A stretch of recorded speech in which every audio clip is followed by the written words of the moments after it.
الفاتحة.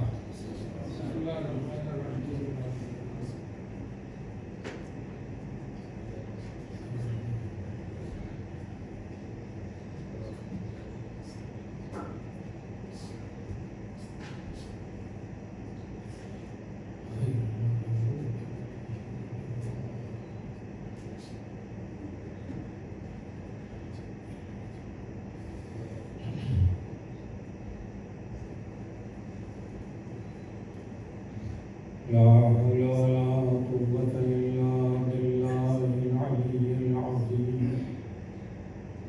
أعوذ بالله السميع العليم من الشيطان الرجيم. بسم الله الرحمن الرحيم. الحمد لله رب العالمين، مغير الظالمين، مدرك الهاربين، نكال الظالمين، صريخ المستصرخين، موضع حاجات الطالبين، معتمد المؤمنين. والصلاة والسلام على أشرف الأولين والآخرين، شفيع المذنبين، سيد المرسلين، رحمة للعالمين، طه وياسين، مولانا سيدنا أبي القاسم محمد.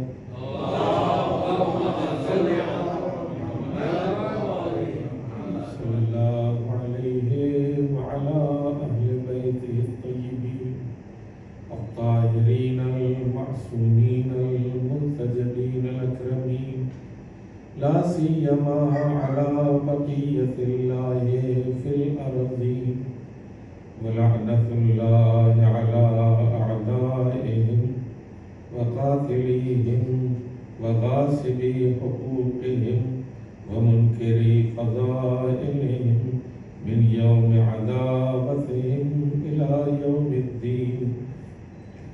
أما بعد، فقد قال سبحانه تبارك وتعالى في كتابه الكريم وهو أصدق الصادقين.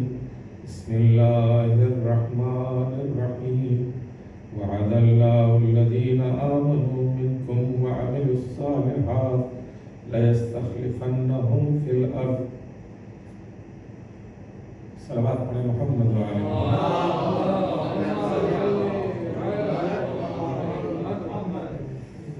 سورہ نور کی آیت نمبر 55 ہماری ان مجالس کا محور قرار پائی ہے۔ ارشاد ہوتا ہے پروردگار عالم کا کہ اللہ نے یہ وعدہ کیا ہے، وعد اللہ الذین آمنوا، کہ لوگوں سے، ان سے جو ایمان لے آئے اور جنہوں نے عمل صالح انجام دیے،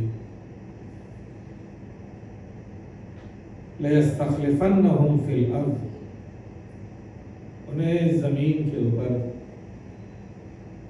خلیفہ بنائے گا، انہیں زمین کے اوپر حاکمیت دے گا۔ كَمَا اسْتَخْلَفَ الَّذِينَ مِن قَبْلِكُمْ، من قبلهم،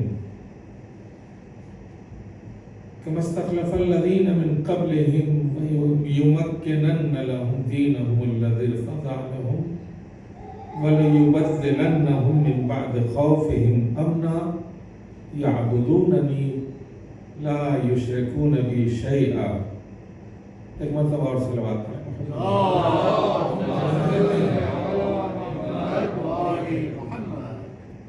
ہماری شیعہ اعتقادات کے مطابق اور ہماری تفسیروں کے مطابق یہ آیہ کریمہ حضرت حجت امام زمانہ عجل اللہ تعالی فرجہ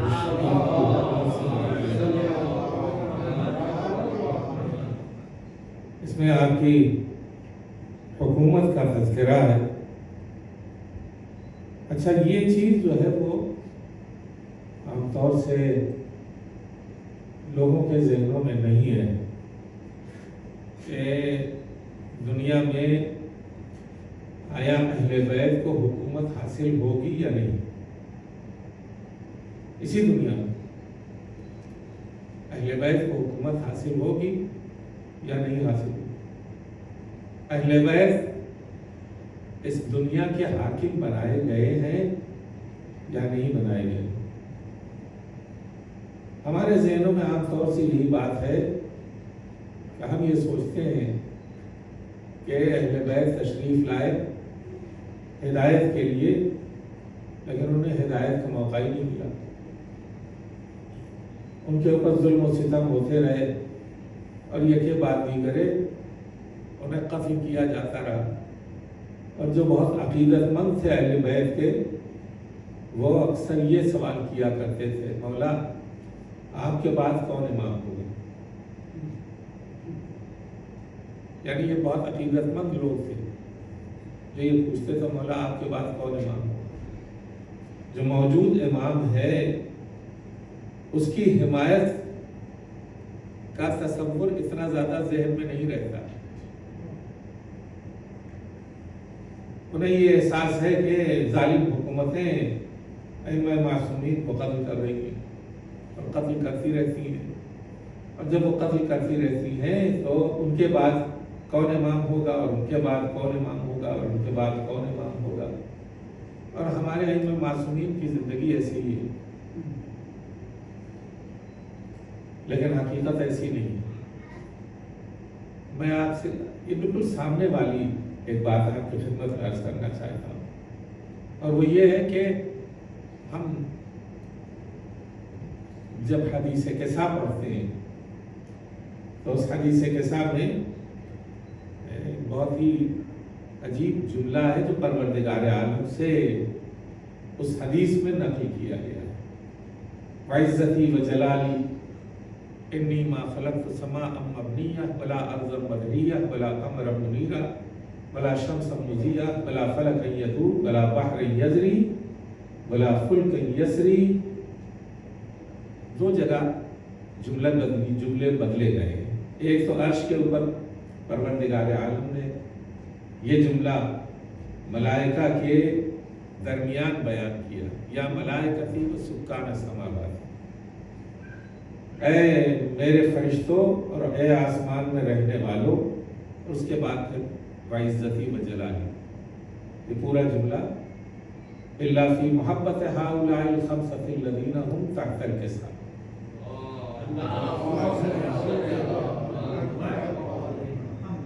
دوسری بار یہ جملہ جو ہے وہ جب جبرائیل امین زمین کے اوپر آئے تو آپ نے یہ ارشاد فرمایا کہ پروردگار عالم عرش کے اوپر یہ اعلان کر رہا ہے بعزتی و جلالی انی ما خلقت۔ یہ خطاب کس سے ہے؟ یہ اہل بیت سے خطاب ہے۔ انی ما خلقت السماء مبنیہ ولا ارضا مدعیہ ولا قمرا منیرا ولا شمسا مضیہ ولا فلکا یدور ولا بحر یجری ولا فلکا یسری الا لاجلکم و محبتکم۔ یہ ہم نے آسمان بلند نہیں کیا، زمین نہیں بچھائی،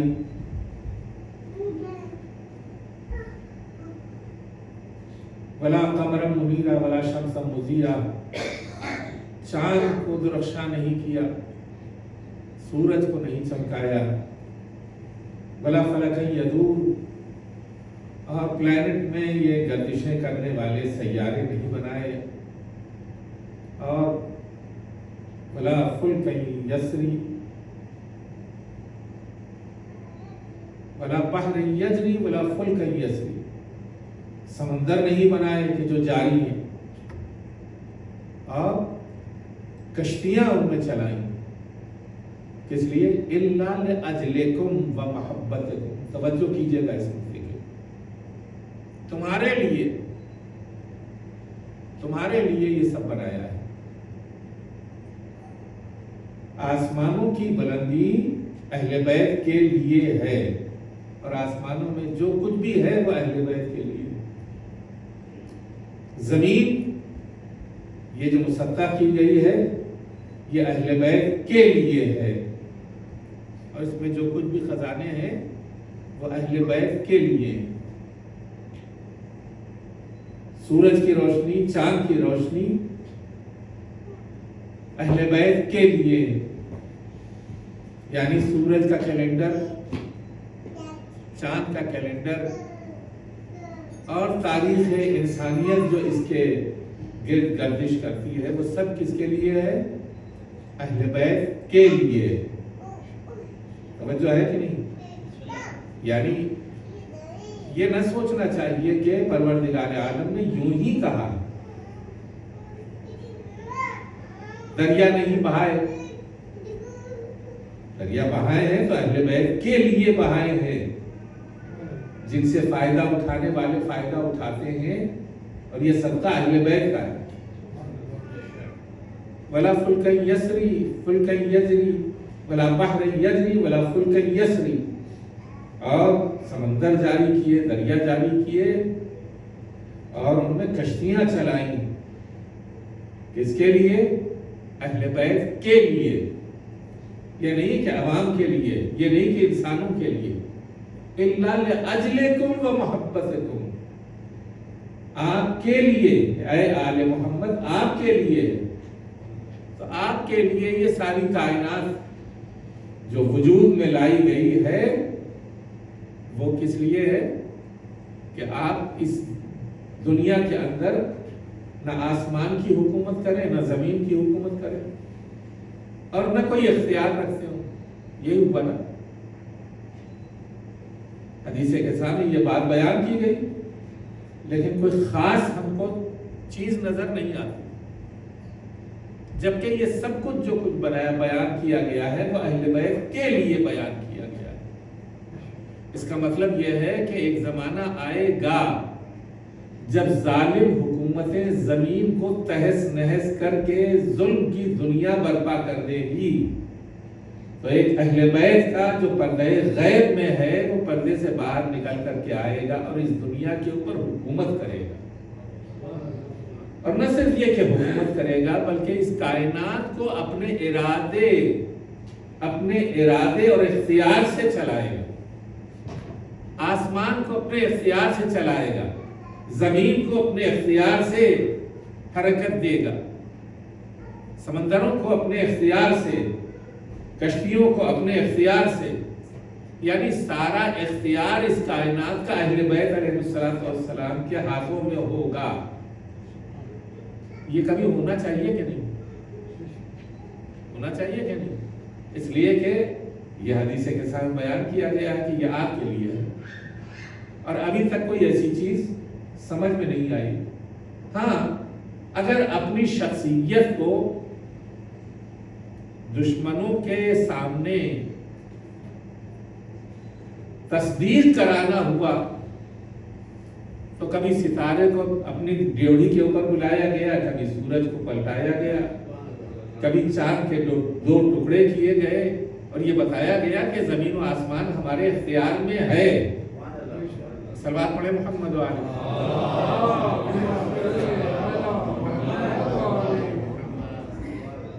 زمین و آسمان ہمارے اختیار میں ہے، ایسا نہ سوچو کہ آپ جو ہے ایسے ہی قصبہ کرسی کی زندگی بسر کرتے ہیں، ہمارے اختیار میں ہے۔ امیر المومنین کے اختیار میں اس وقت بھی تھا جب امیر المومنین حیات تھے، امام حسن کے اختیار میں اس وقت بھی یہ کائنات تھی، امام حسین علیہ السلام کے اختیار میں اس وقت بھی یہ کائنات تھی، لیکن انہوں نے اس کائنات کو زندگی عطا کرنے کے لیے اور حق کو زندہ کرنے کے لیے اپنی قربانیاں پیش کی، حق کو زندہ رکھنے کے لیے۔ تو ہمیں یہ معلوم ہوتا ہے کہ ایک دور آئے گا کہ جس میں قیامت سے پہلے اہل بیت کی حکومت قائم ہوگی، اور قیامت کے پہلے اہل بیت کی حکومت کے قائم کیے جانے کا دور ہے، اسے رجعت کہتے ہیں۔ صلوات پڑھے محمد والے۔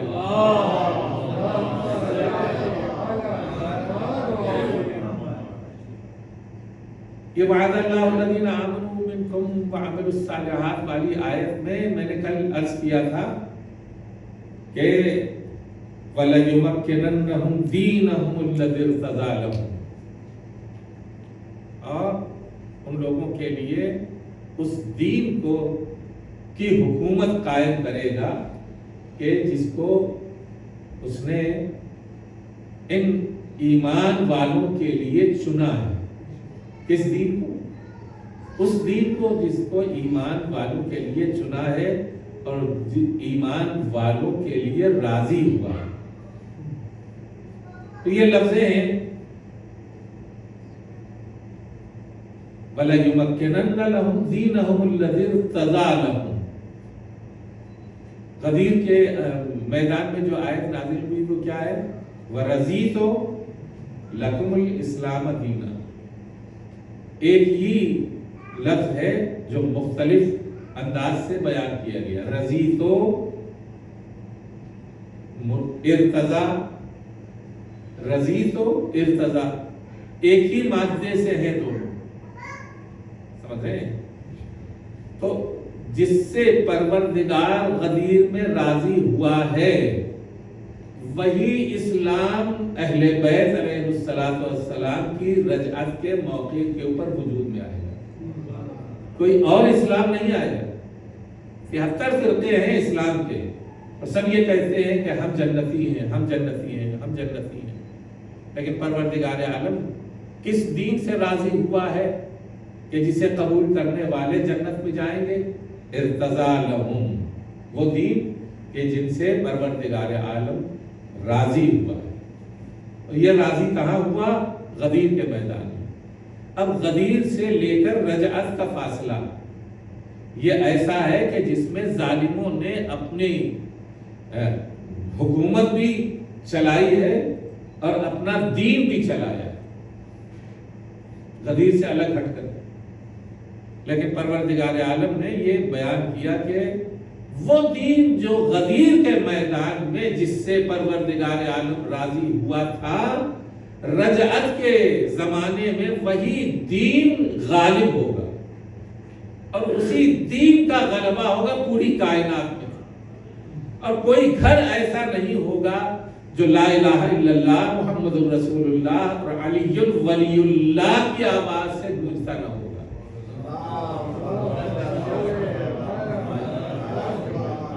ایک مرتبہ اور سروات پڑھے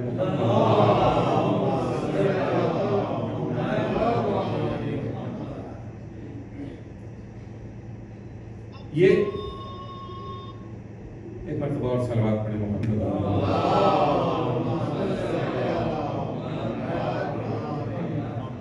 ایک آیت ہے، آپ گزشتہ امتوں کے سلسلے میں آپ نے دیکھا ہوگا، جناب موسیٰ کی امت نے یہ کہا کہ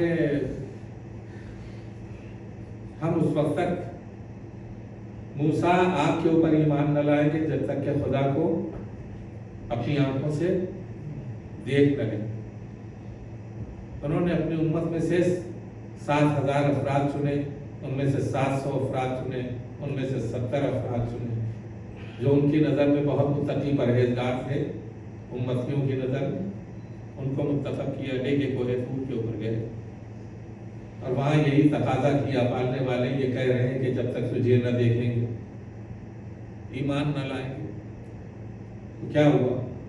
ادھر سے آواز آئی لن ترانی، ہرگز نہیں دیکھ سکتے، لیکن اس سامنے والے پہاڑ کو دیکھو، اگر یہ اپنی جگہ ٹھہرا رہے تو تم مجھے بھی دیکھ سکتے ہو۔ ادھر ایک برق چمکی اور اس برق سے پہاڑ ریزہ ریزہ ہو گیا۔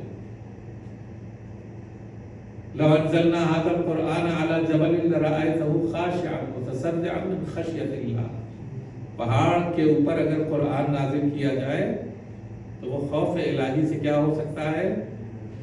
ریزہ ریزہ ہو سکتا ہے۔ یہ برق جو چمکی تھی وہ کون سی تھی؟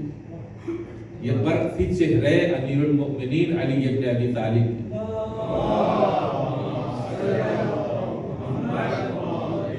قرآن وہ ملفوظی قرآن بھی ہے اور علی وہ شخصیتی قرآن بھی ہے کہ جن میں قرآن کی قوت اور طاقت پائی جاتی ہے۔